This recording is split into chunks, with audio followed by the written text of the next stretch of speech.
The January 6th committee's 8th public hearing and the last of this summer series zeroed in on what members of the committee called Donald Trump's dereliction of duty for doing absolutely nothing to stop the violent assault on the United States Capitol. We heard witness testimony about Trump watching the attack unfold on Fox News in his private dining room at the White House, all while the mob stormed into the Capitol, threatening to hang his vice president and sending senators and staff running for their lives. Yes, even senators who raised objections to the results of the election. We spoke with a Capitol police officer who was out there at the time. She told us that Senator Hawley's gesture riled up the crowd, and it bothered her greatly because he was doing it in a safe space, protected by the officers and the barriers. Later that day, Senator Hawley fled after those protesters he helped to rile up stormed the Capitol. See for yourself.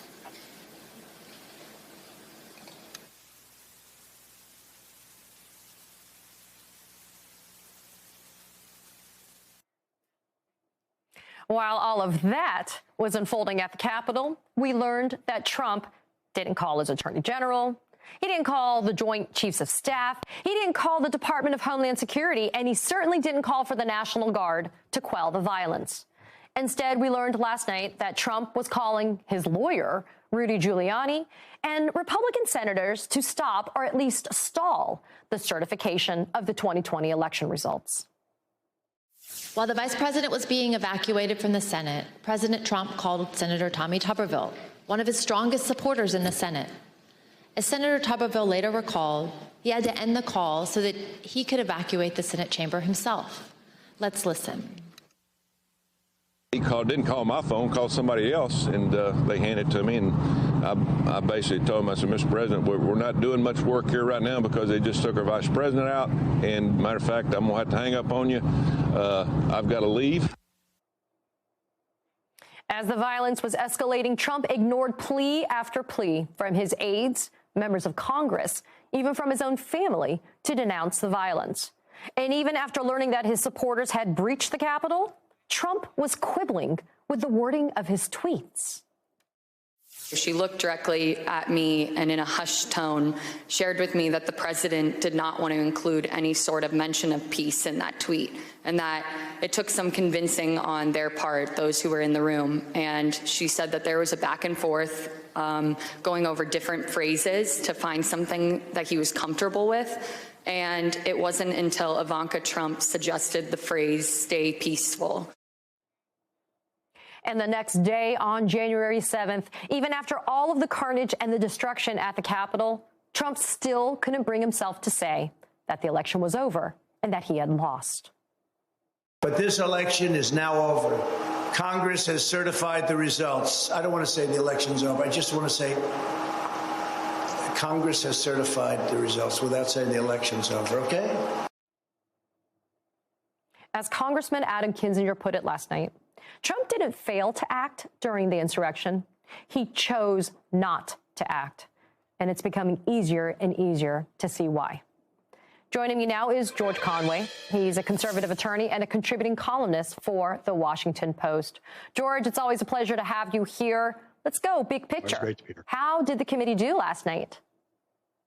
Committee did great, as it has always been doing. I mean, they put on a compelling program by putting together, in chronological and logical fashion, the events of those 187 minutes where Trump did nothing at all to save the people at the Capitol, to protect the police, to protect his vice president. To the contrary, riled up the crowd, and basically threatening the lives of the people there, including the vice president. And as we saw quite dramatically, the Secret Service detail of Vice President Pence they were terrified for their lives, making phone calls to loved ones. I mean, it was almost like 9/11. They're thinking like, we may not make it out of here. And watching the video, who could blame them for that? And it's just incredibly amazing to see, because in 233 years that we've had presidents of the United States, we have never, ever seen this kind of dereliction. In the 2016 campaign, we heard a lot about who would be able to handle the 3 a.m. call. Well, this is 3 in the afternoon, and Donald Trump was just sitting in his dining room and not just doing nothing, but affirmatively stirring things up. So it's not just the dereliction of duty, it's depravity. And the depravity ultimately goes to showing that he had a criminal intent to interfere with the official proceedings on Capitol Hill and to defraud the United States of a free and fair election. Two important federal crimes. George, last night was the culmination of a series of public hearings. It's obviously ended, like you said, with the logical chronology of the events leading up to January 6th. Do you think the committee did enough, though, to do a direct nexus or a link between Donald Trump and the violence that we saw on January 6th? We heard more corroboration from several witnesses, some of whom were directly present with Trump. And they talked about what he knew, when he knew it, and why he did what he did. Well, I think the way we originally looked at it, I think in the days after January 6th, is we were looking for whether or not he could be charged with inciting or conspiring to commit violence. I don't think the evidence for that is there. I do think, as I mentioned, that the evidence is there for charges that he intended to and took corrupt means, which is what the statute corrupt means, or corrupt for a corrupt purpose, to interfere with a congressional proceeding, which is an official proceeding protected by 18 U.S.C. 1512C. And then there's the other charge of conspiracy to defraud the United States, 18 U.S.C. 371, which we saw that the Mueller, Special Prosecutor Mueller brought against the Russians and was actually one of the more common charges against the Watergate burglars and co-conspirators. That involves, whether or not you're engaging in fraudulent and activities to defraud the United States of an essential, its performance of an essential function. And here, the most important function you could imagine is the peaceful transfer of power.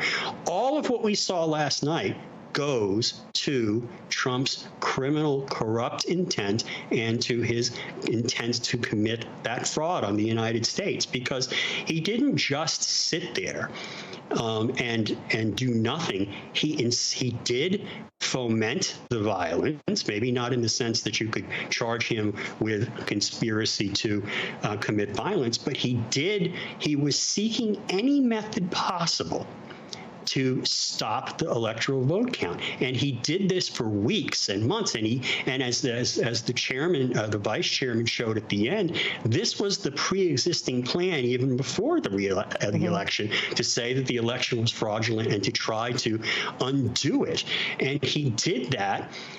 For this man who did absolutely everything anyone could think of, from influencing state legislators to influencing the vice president and trying to corrupt the vice president, to 60 lawsuits, to fake allegations and lying and everything he did beforehand, for him then to sit around and do nothing for 3 hours other than talk to Rudy Giuliani and try to persuade senators to block the vote, really goes to his criminal intent. And then at the end of the day, he didn't care about the travails of the police officers, many of whom were seriously injured, some of them who died.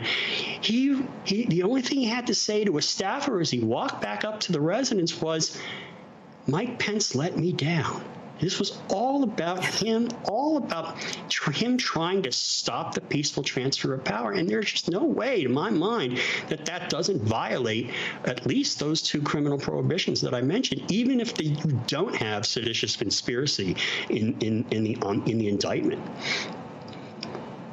So, George, let's talk about your point about the premeditation, right? Because I think a lot of people focus on the events as they unraveled on the day of January 6th. But to your point, we've also heard, Steve Bannon on tape saying we were always going to say that it was a stolen election from day one, regardless of the outcome. And that kind of fits into that narrative of it was planned for a long time. We learned, though, last night's. Yeah. Go ahead. Go ahead, George. No, go ahead. That was in October. And before that, He was telegraphing. Yeah. Donald Trump was telegraphing what he was going to do. He said at one point in the summer that the mail-in vote was going to be fraudulent, that this was going to be the most corrupt election in history because of the mail-in vote, although he said mail-in votes in Florida were good because, DeSantis. And then he later, he floated the idea I forget when, a few weeks later, of postponing the election until we could get all these, COVID restrictions and get rid of the mail-in ballots, postponing the election. That's right out of the authoritarian playbook. That's what they do when you see these failed democracies, these failed states that are run by tin pot generals. That's what they do. Is the circumstances are we had a rally, a violent rally, so we're going to postpone the election. I mean, postponing the election is a way of maintaining power at all costs, and this was absolutely, as you point out, Katie, premeditated. Yeah, and so, George, we learned, though, last night from the hearing that the White House photographer, for example, told not to take photos during the hours while Trump was watching the violence unfold at the Capitol on TV. We know there's no call logs officially in any way, right? No diary entries for hours. What does the explicit absence of evidence tell you about Trump's intent? Well, again, it's more evidence of criminal intent because it shows that he was conscious that he was doing things that he didn't want recorded in any way. He didn't want people to see what he was doing, and it's evidence of criminal intent when you act surreptitiously or you try to cover your tracks. It's powerful, as you're being a former prosecutor. That's just powerful evidence of criminal intent. I mean, the thing that's amazing and overwhelming about these hearings is the number of ways you can get to this thing. There's so much evidence and so many ways to get to the point where you can show that Donald Trump engaged in criminal conduct. It's almost overwhelming. George, very quickly before I have to let you go, I already know I'm out of time, but I really wanted to ask you this question. Again, the culmination from last night's hearing was to focus on Donald Trump, his intent, his criminal culpability, perhaps. We don't know what the DOJ is going to do. Do you have any regrets about supporting Donald Trump? Yes, absolutely. And I have regrets about supporting Donald Trump as early as 2017. And I unregistered her. I became an independent voter in 2018 in March. I filled out the form because at that point I felt that he had turned the Republican Party into a cult. And that was 2018. It's much worse today. I came into the Trump administration. He was not my first choice by any means. He wasn't even the first choice of other people in my family. And I thought that I had this naive view, and you can call it, I guess, a form of psychological projection, that, he would grow into the office. He would mature. He would understand that there was something greater than him at stake.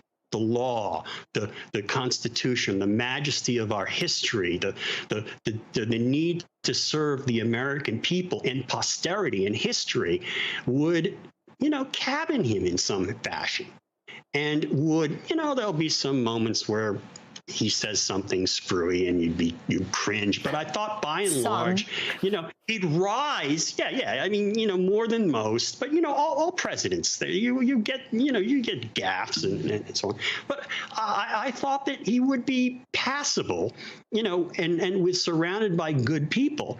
And it became very, very clear to me, weeks into the administration, I'm like wondering, like, what the F you, is going on here. And it's became kind of an exploration for me to try to understand, what it was. And I came to realize that what his critics were saying actually understated the problem. And that's sort of my story about how I became, why I'm here today talking to you about how Donald Trump fomented an insurrection, sadly. the fact that we can say it like that a former president was fomenting insurrection, and then we part ways, George, is always the big head scratcher, right?